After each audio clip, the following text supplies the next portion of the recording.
ये होता तो पहले भी रहा है, इस तरह के ड्रोन से पहली बार हुआ? ड्रोन से पहली बार हो रहा है। अच्छा। काव वाली जो ड्रोन होता है, ड्रोन को आप एक पर्टिकुलर जैसे एयर प्लेटफॉर्म को लेके जाते हैं, फाइटर एयरक्राफ्ट को या बॉम्बर एयरक्राफ्ट को या कोई और मल्टी रोल एयरक्राफ्ट को आप लेके जाते हैं, उसके बाद आप वहाँ से मिसाइल चलाते हैं। तो पहले आपको एक पर्टिकुलर लेवल लेना पड़ता है for the sake of range और फॉर द सेक ऑफ तो रीपर वगैरह तो मारते रहे ना इसी से हेल्प, मतलब या आप जो कह रहे हैं MQ-9B वगैरह, वो ये काम करते रहे हैं। अच्छा। तो हमारे पास तो नहीं था, हमने तो खरीदा है उनको जी। ये जो हम कर रहे हैं, ये सफल परीक्षण हुआ, इसका मतलब हम टेक ऑफ लैंडिंग अपने आप कर सकते हैं, हम ऑटोनोमसली इसको उस जगह पोजीशन करते हैं जा सकते हैं। तो किसी भी human without losing the human being, we can still penetrate the enemy defenses, go there and hit them. And ये प्रेसिशन गाइडेड मिसाइल है। अच्छा। इसका मतलब ये जा करके जब हम प्रेसिशन गाइडेड मिसाइल्स इस लेवल से बोलते हैं, इसका मतलब ये लेस देन 5 मीटर्स के इसका CEP होगा, सर्कुलर एरर प्रोबेबिलिटी, और मेरे ख्याल से उससे कम भी हो जाएगा। तो जब सर ये इतनी ताकत, हम इस तरीके की विशेष ताकत अगर हमारी अपनी बन गई, दिनेश आप ठीक कह रहे हैं, इसका मतलब क्या हम बढ़ रहे हैं उस तरफ जो हम कह रहे थे, inorganic soldiers, army of none, and war still goes on. ये वाली स्थिति हो रही है क्या?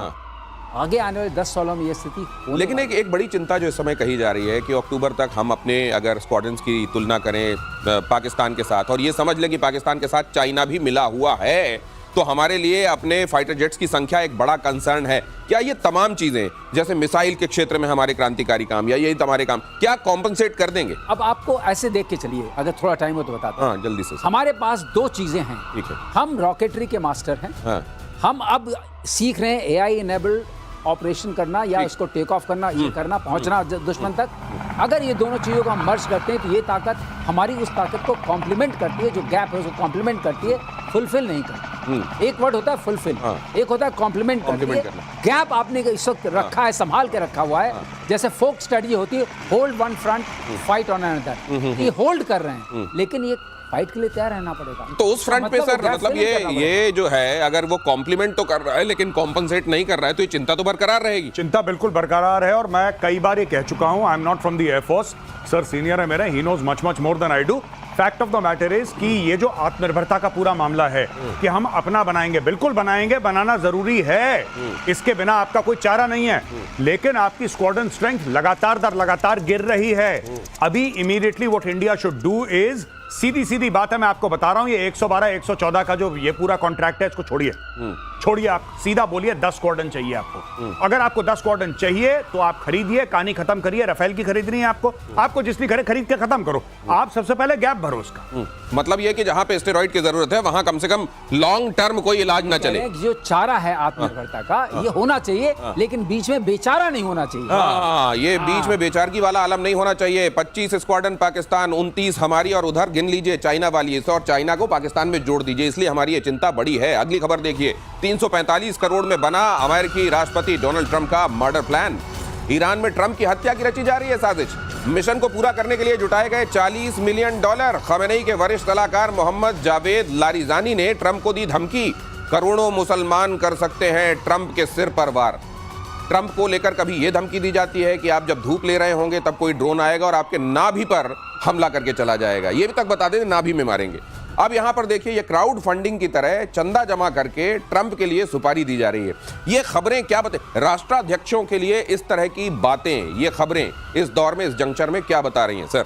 बहुत बढ़िया चीज है जो ईरान ने कही है, वेरी गुड ईरान। अब होगा क्या कि क्योंकि जो ट्रंप है ना, वो बड़ा ईगोइस्टिक आदमी है, ये बात सही है, ट्रंप के बारे में सच है ये। अब ये बोल रहे हैं हम ट्रंप को मार देंगे, ट्रंप की सुपारी $40 मिलियन। उन्होंने मस्जिदों से भी अनाउंस करा कि आओ सब लोग पैसा दो, तो ₹5 ₹10 मिला मिलू के इन्होंने इकट्ठा कर लिया। अब इन्होंने एक्चुअली ट्रंप की सुपारी दे दी, और ये पहले भी हो चुका है। सलमान रश्दी नाम का जो ऑथर था, सलमान रश्दी की आंख में चाकू मारा था, इतने 20 साल के बाद, 15 साल के बाद। तो ये काम शुरू हो गया है। अब ट्रंप क्या कर सकता है इसमें? ट्रंप, दिनेश भाई, ये कर सकता है कि इजराइल को बोले कि ठीक है यार, मैंने तो देखो युद्ध रोकने की कोशिश करी, अब इनको नहीं समझ में आ रही, तुम देख लो तुम्हें क्या। बस हो गया, कहानी खत्म। ट्रंप सीखेगा इजराइल से प्रीएम्पशन। ये तो गए, जो अनाउंस कर रहे हैं, ये तो गए, ये तो इनका नाम आ गया रेड डायरी में। अब इनका होगा। तो ये कट्टरता देखिए किस हद तक बढ़ी, किस हद तक फैली, कि अब इस तरीके से राष्ट्राध्यक्ष के लिए कहा जा रहा है, और ट्रंप इस बात को सुनकर चुपचाप नहीं बैठने वाले हैं। तो फिर आगे क्या होने वाला है? क्या वो सीज फायर वाली झंडी हटा देंगे? इसीलिए हर दिन ये बयान भी आ रहे हैं। क्या ये इसी तरह के बयान देने के बाद उनको लगता है कि अब मार पड़ेगी, इसीलिए वो बताने लगते हैं कि देखना अब इजराइल मारेगा मारेगा मारेगा, क्योंकि उनको मालूम है कि हम क्या स्टेटमेंट दे रहे हैं? क्या इसलिए ये हो रहा है? ये एक बड़ा सवाल है। अगली खबर ये है कि फिलिस्तीन को लेकर G7 देशों में दरार आ गई। फिलिस्तीन को सितंबर में मान्यता देने वाला है फ्रांस। इमैनुअल मैक्रों के फैसले को अमेरिका ने खारिज कर दिया है। इजराइल ने कहा है कि आतंकवाद को इनाम दे रहे हैं मैक्रो। अब इमैनुअल मैक्रों को अचानक आकर फिलिस्तीन को यूं रिकॉग्नाइज करने की बात क्यों कहनी पड़ी? आप जानते हैं कि यूनाइटेड नेशन सिक्योरिटी काउंसिल का परमानेंट मेंबर है फ्रांस, और ऐसे में आकर फ्रांस ये बात कह रहा है, इजराइल कह रहा है कि ये देखो इनका दिमाग घूम गया है, ये फिलिस्तीन को मान्यता देने की बातें कर क्यों किया होगा इस समय? ये देखिए साहब, ऐसा है कि उसका एक सर्टेन माइंडसेट है मैक्रों का। मैं आपको सही बात बताता हूं। कैसा माइंडसेट है? एक थोड़ा सा लेफ्ट टाइप का माइंडसेट है मैक्रों का, और मैक्रों को लगता है कि फिलिस्तीनियों के साथ गलत हो रहा है। अब देखिए साहब, जब जंग होती है तो गलत तो होता ही है, राइट? मैं ये नहीं कह रहा कि नहीं हुआ गलत, लेकिन इजरायलियों के साथ भी गलत हो रहा है। अब इसमें पूरी चीज है कि अपने आप को पोजिशन करना। अमेरिका से वैसे ही खटपट चल रही है फ्रांस की, सिर्फ आइडियोलॉजिकल उस पर नहीं, even on trade on tariffs America से खटपट चल रही है। सब लोग जानते हैं इस वक्त मैक्रों जो है अपने आप को पोजीशन कर रहा है ग्लोबल लीडर। मैक्रों ये बता रहा है कि एज प्रेसिडेंट ऑफ फ्रांस मैं एक यहां पे स्टेप ले रहा हूं कि I am the first one who will say that Palestine, अच्छा नॉन मुस्लिम कंट्री है भाई, मुस्लिम कंट्रीज तो कहती हैं, ओआईसी कहती है। अब इसके स्टेटमेंट पे ओआईसी के कुछ कंट्रीज का वेलकम होगा कि स्वागत है आपका। क्यों सर? नहीं, लेकिन आप जो कह रहे हैं उसमें एक और नुक्ता है जी, इसके पास मुस्लिम वोटर्स भी बहुत हैं, इसका भी ध्यान रखिए जी। अच्छा, ये वोट बैंक के लिए हो रहा है वहाँ? थोड़ा वोट बैंक। अच्छा, नहीं तो फिर सर अगर इनको ये मतलब कहीं पर जो बुरा हो रहा होता है तो एक तरफ का बुरा क्यों दिखाई देता है? अब जैसे उनके साथ जब बुरा हुआ था और इनकी पत्नी ने इनको वहां एरोप्लेन से उतरते हुए धक्का दे दिया था, पूरी दुनिया ने देखा था, तो सबने कहा था बुरा हुआ है, सबने एक सुर में कहा था। इनको एक तरफ की बुराई क्यों दिखती? तो उन्होंने मना कर दिया था। मैं धक्का तो थोड़ी नहीं दिया, वो तो मना कर गए साफ। वो वाले सीन को जब आप बात कर रहे हैं, उनका नहीं, उन्होंने तो प्यार से मुझे बताया, देखो कैसे लग रहे हो, आई वाई ठीक ठाक आएगी। अच्छा। हाँ, वो मुद्दा डिफरेंट चला गया। अच्छा, ओके। मैक्रो ने उसका खंडन किया था कि मुझे थप्पड़ नहीं मारा गया है। तो वही बात यहाँ भी है। ये अपने आप को बिल्कुल गौरव से बोला, ये पोजीशन कर रहे हैं in the Muslim world other way कि अगर टैरिफ वहां से लगा तो मैं कहीं और अपना माल बेच सकूंगा। अच्छा। और इनके पास बेचने के लिए माल है। एक आपको बता दें, फ्रांस के पास जहाज भी है, मिसाइल्स भी हैं, करियर्स भी हैं, हर चीज है जो बेची जा सकती है। तो वो अब अमेरिका से हटके अपने को बेचने के मार्केट में, ट्रेड में भी पोजीशन कर रहे हैं। गजब। ट्रेड और टैरिफ वाला चक्कर है। एक चीज बता दूं, मैक्रों चाहे रिकॉग्नाइज करे पैलेस्टीनियन स्टेट, एक बात ध्यान रखना, ऐसा कोई देश नहीं है चाहे मुस्लिम या नॉन मुस्लिम जिसको फिलिस्तीनियों ने धोखा ना दिया हो। कुवैत वालों से पूछ लो, जॉर्डन वालों से पूछ लो, इजिप्ट वालों से पूछ लो। इसीलिए जब फिलिस्तीनियों को मार पड़ती है, कोई मुस्लिम देश एक फिलिस्तीनी को पनाह नहीं देता। क्या गेट आउट। जॉर्डन जिसमें कि 50% पॉपुलेशन जो है दैट इज लगभग पैलेस्टीनियन है, वहां पे इतने भरे हुए, जॉर्डन खुद कहता है भाई हाथ जोड़ के माफी मांग रहे हैं, तुम लोग मत आओ क्योंकि तुम लोग बाय नेचर कलेशी हो, इनको कोई प्रोटेक्ट नहीं कर रहा। सब मुंह जबानी, ट्विटर पे पूरा सपोर्ट है, all eyes on Gaza. Twitter पे कोई, अगर फेसबुक पे सपोर्ट की कमी है तो बताओ भाई को, पूरा सपोर्ट है, लेकिन एक को पनाह देने को राजी, क्योंकि इनको पता है कि जिस मुल्क में आते हैं उधर छेद कर देते हैं ये लोग फिलिस्तीनी, और यही काम फ्रांस के साथ होने वाला है। और ये जो आपने कहा ना सर मैक्रो वाला, ये जो कि नहीं उन्होंने तो प्यार किया था और उन्होंने टाइट सही की थी, तो अभी ये सुन रहे थे और उपेंद्र अटवाल वहां मौजूद हैं, कहते हैं इसीलिए लोगों को प्यार से डर लगता है, थप्पड़ से नहीं। अगली खबर देखिए, आईएसआई अधिकारियों का ढाका तक पहुंचना और आसान हुआ। पाकिस्तानियों के लिए बांग्लादेश में वीजा फ्री एंट्री, राजनयिकों और ऑफिशियल पासपोर्ट धारकों के लिए वीजा फ्री एंट्री। ढाका में दोनों देशों की बैठक के बाद हुआ फैसला। ये बड़े बेताब हैं, 72 के बाद इनके लिए जो थोड़े से अच्छे दिन आए थे, बड़े बेताब हैं कि इनको ये पुराने वाले दिन चाहिए। नहीं, बिल्कुल। इसमें एक बहुत बड़ी बात है, ये पूरा का पूरा जो मैटर हो रहा है, इसमें पाकिस्तान का और बांग्लादेश का कोई लेना देना है ही नहीं। अब आप ये बोलेंगे साहब बड़ी विचित्र बात है, वीजा एक दूसरे को दे रहे हैं, एंट्री फ्री करवा रहे हैं, आप कह रहे हैं लेना देना नहीं है। लेना देना नहीं है। बेसिकली क्या है कि इन्होंने यानी बांग्लादेशियों ने, मोहम्मद यूनुस ने ये होप करा था कि अमेरिका सपोर्ट करेगा, अमेरिका ने ठेंगा दिखा दिया।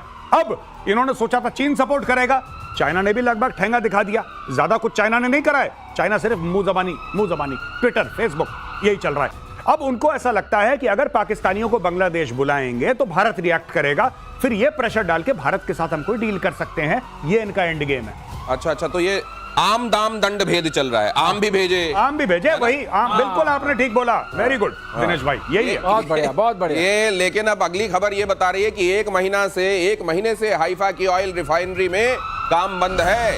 ईरान ने किया था ऑयल रिफाइनरी पर अटैक, रिफाइनरी पर 3 डायरेक्ट हिट किए गए थे, आज भी ठप है ये, और इजराइल का अहम ऊर्जा केंद्र है, और इसीलिए वहां पैसे जोड़कर ट्रंप की सुपारी दी जा रही है। ये हाइफा तो सर, ये तो कम से कम पैसे नहीं होते तो तेल देके कुछ ले लेते हैं। हाइफा तो बहुत, इनका हाइफा इजराइल का बहुत बड़ा पोर्ट, हाईफाई जगह, हाइफा इनका बहुत बड़ा पोर्ट है, और वहां पर बहुत बड़ी रिफाइनरी थी। ईरान की जिस मिसाइल ने वहां अटैक किया था, उस मिसाइल का नाम हम लोगों ने आपके शो पे कई बार लिया है, आपने बताया था। खैबर शिकान जो है वो मिसाइल हाइपरसोनिक है और ग्लाइड करती है, प्रेसिशन उसका अच्छा है, उसका रेडियो जो रेडार आरसीएस है बहुत कम है, तो ये सब मिलाकर के वो पेनिट्रेट कर गई थी एयर डिफेंसेस को इजराइल के, और उसके बाद ईरान ने अपनी बड़ी पीठ ठोकी थी। ये वही वाली मिसाइल है। उसके बाद अब थोड़ा काम चालू हुआ है, लेकिन हाँ मतलब ऐसा नहीं है सर कि इजराइल ने भुगता नहीं है, बड़े दर्द झेले हैं, अभी तक झेल ही रहा है। इजराइल से ज्यादा किसी ने नहीं भुगता। लेकिन वो रोता क्यों नहीं है इस तरीके से कि यहाँ पर ये हो गया, हमको फिर से मारेंगे, हमको ईरान फिर से ऐसे करेगा,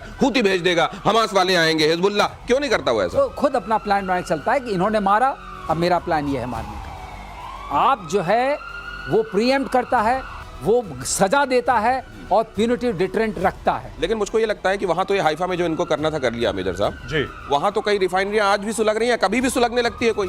ईरान में तो किसी भी दिन ये होने लगता है। आप बिल्कुल ठीक कह रहे हैं दिनेश भाई, इन्होंने हाइफा पे मारा। हाइफा आपको जैसे पता है वो पूरा पोर्ट जो है वो पूरा इंडियन कंट्रोल्ड है, वहां पे ईरान ने मारा। तो पहली चीज ये है कि क्या हमारे मिनिस्ट्री ऑफ एक्सटर्नल अफेयर्स ने ईरान से बात करी होगी?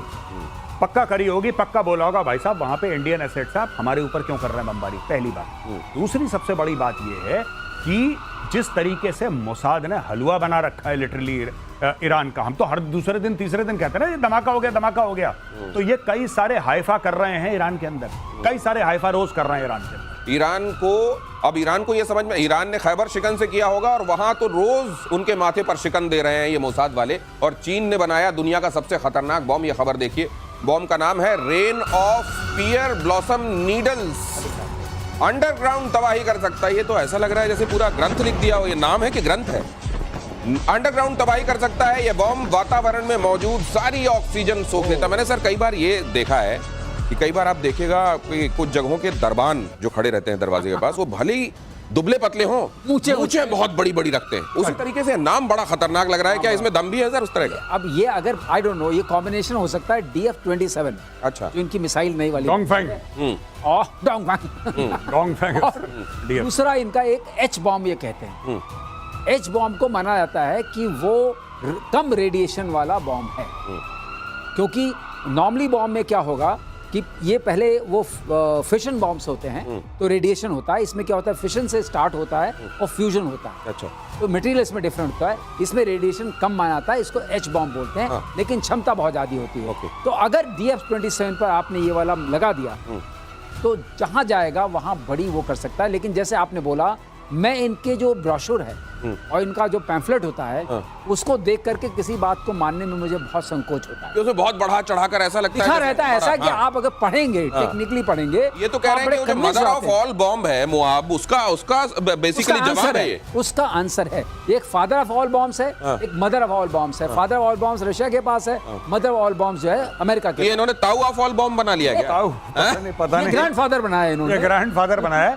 पर वही बात है जो सर कह रहे हैं ना, I agree with sir 100%। Chinese ऐसी बात कर लेते हैं जैसे J-35 इनका फाइटर है, किसी ने नहीं देखा, ज्यादा दूर से देखा है उसको, दूर से खड़ा है एयर शो में,